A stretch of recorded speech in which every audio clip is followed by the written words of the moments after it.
Wow, what a movie, guys. Oh my goodness. Taylor Sheridan is 100% in his element in this movie. He's doing the familiar Montana setting that he loves, but this is the strongest part of the movie. He makes this setting 100% come to life and jump off the screen, jump off the page. This setting of the wildlands 100% feels like it's lived in, like it's breathed in, and it almost feels like the main character of the movie. The way he can get things to happen in this setting and the way he makes you feel when you're going in this setting, it's absolutely brilliant. It's 100% Taylor Sheridan's wheelhouse, and he does a phenomenal job behind the director's chair of this movie. Another masterpiece from Taylor Sheridan. Now, why I said the setting was brilliant, that is, like I said, because it feels so real. But the second best thing about this movie is how the characters feel within this setting. So the setting is the wildlands, and all the characters that are living there, they know the wildlands like the back of their hand. They have survival skills. They know what they're doing.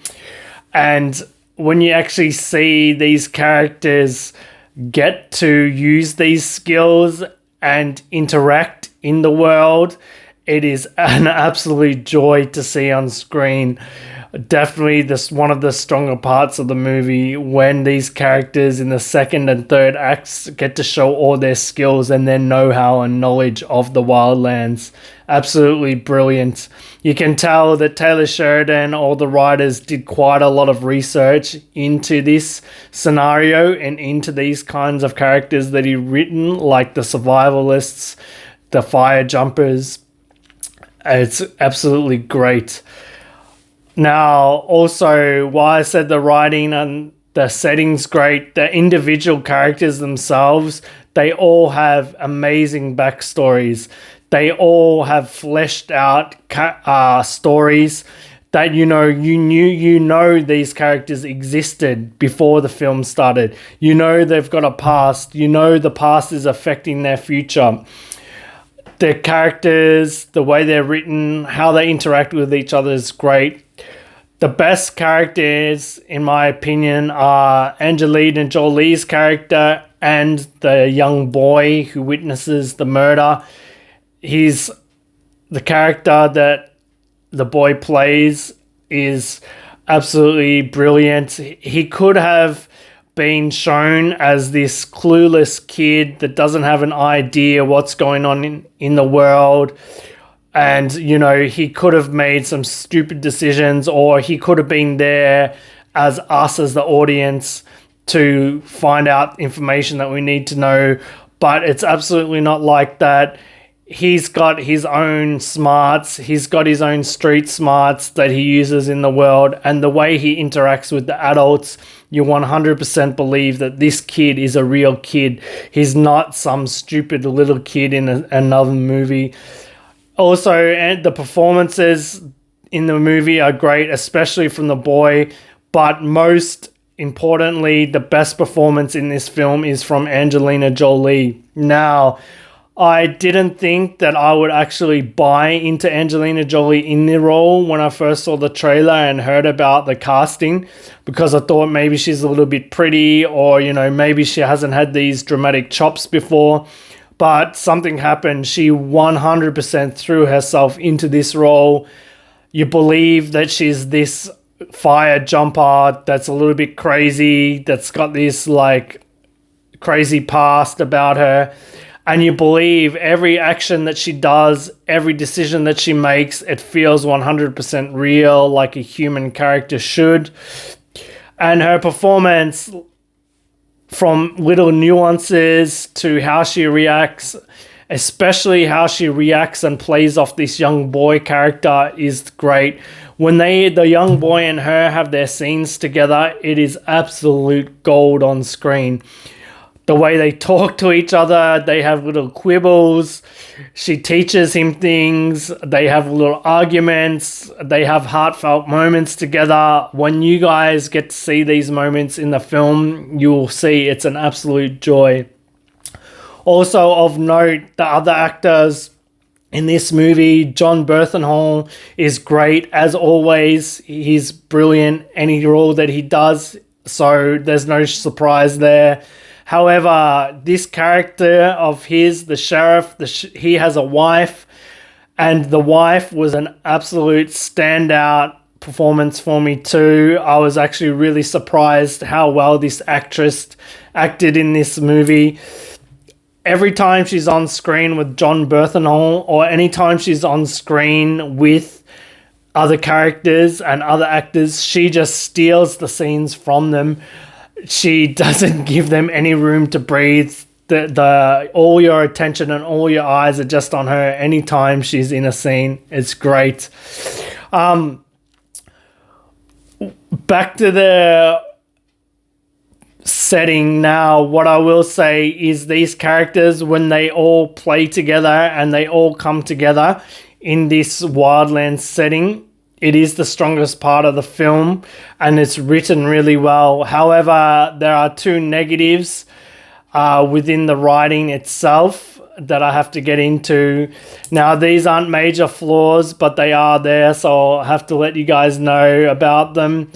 Now, there is a lot of pieces that have to fall in place and a lot of pieces that have to come into play for this story to come to life in this setting. So at the start of the film, it does feel a little bit discombobulated and a bit jarring how they show these things coming together. For example, you'll spend 1 minute with this character and this story, and then it'll cut scenes to a different character doing something different, and they seem worlds apart, and you don't understand, why am I seeing 1 minute with this person and then go into this person for a minute and then go into the third person for a minute? It does feel a little bit jarring, but I will give it a pass, because when everything does fall into place and does come into play, that's where the movie really shines. So in a way, it kind of needed to do it, but the way they go about setting up these pieces, it is quite slow. I remember being in the theater going, what's going on with this movie? It's taking quite a while to get going. And it does take a while to get going. I think that part of the film could have been done a little bit better so it could draw you into the movie a bit quicker. Also, there's two villains in the movie, the two assassins. Some of their character decisions are a little bit strange or a little bit stupid at times. Now, some of the decisions they make, the writers have tried to write around them, and sometimes that works. Like, you believe there's a reason they did do that stupid decision, or you could understand at that time this was going on. Why did they choose to do something different? However, some of the choices cannot be outridden, and especially even one of the choices that gets made, the villain turns to the other villain and says, "Are you okay today? You're just not making any sense today." So I think even the writers knew they had to get away from this choice somehow, so they just wrote that in. That's my one gripe, but the two nitpicks, they're pretty minor in my opinion, because yeah, the payoff is worth it, and I will forgive those two little negatives. Also, guys, as I'm talking non-spoilery, when all the chips do come into play and we in the second act and third act, the third act had me fully invested in this story. Like I said, the best part of the movie is the setting and the way the characters interact in this setting, but I actually felt like emotional attachment to these characters. By the time the third act happens, I was fully invested emotionally in these characters.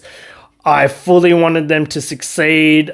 I felt their emotions. I was on the edge of my seat. I was absolutely enthralled in this movie in the third act. It's really strong once it gets to the third act of the movie. Also, like I said, Taylor Sheridan, he doesn't do anything wrong when he's in this setting. It's his wheelhouse. You know he's going to be good. but I will say it's another masterpiece from Taylor Sheridan and all the actors and the writers. This movie, just how it comes together and how Taylor Sheridan can make all these characters and all these settings work so well. It gets 2 big thumbs up from me. I say this movie is excellent. So my final recommendation is, guys, when I left the movie theater, I just thought, yep, 2 big thumbs up, pretty good movie, near great. But on my way home, and now I've had a few hours to think about this movie, I actually think this movie is excellent. I think in the hands of a different director or written by different writers, it wouldn't have been successful. However, the way they can get all these unfamiliar characters to work, how you believe it's a lived-in world, how you believe everything these characters do and all the skills they have, you can tell it is absolutely brilliant, and it was gelled, and just how he can make everything work so well. Absolutely brilliant filmmaking. I will recommend you guys to see this movie in theaters as soon as you can. If it is safe for you guys to go to the theaters, go as soon as you can. See this movie. I can't wait to see it in the theater or on streaming one more time. I'm actually going to try to see it again soon. Yeah, brilliant movie, guys. That's my final review for it. Also, guys, if you made it this far, please subscribe. I'm just started off recently. I'm only 3 weeks in, but if you guys subscribe, you will be getting weekly film reviews, sometimes 2 films a week I will be reviewing. I'll be also reviewing some TV shows soon. Also, this month in Korea, just like this movie here, we're getting some more early releases before the US and before Australia. So you'll get early reviews if you subscribe to me. Also, guys, please press the like button. The like button helps me out a lot. It pushes the algorithm onto new viewers. It helps me out, and it's just one click that you've got to do. Also, guys, leave me a comment. I love talking about movies and TV shows in comments, especially with my viewers. So guys, please subscribe, like, comment, and I'll see you in my next review. Goodbye.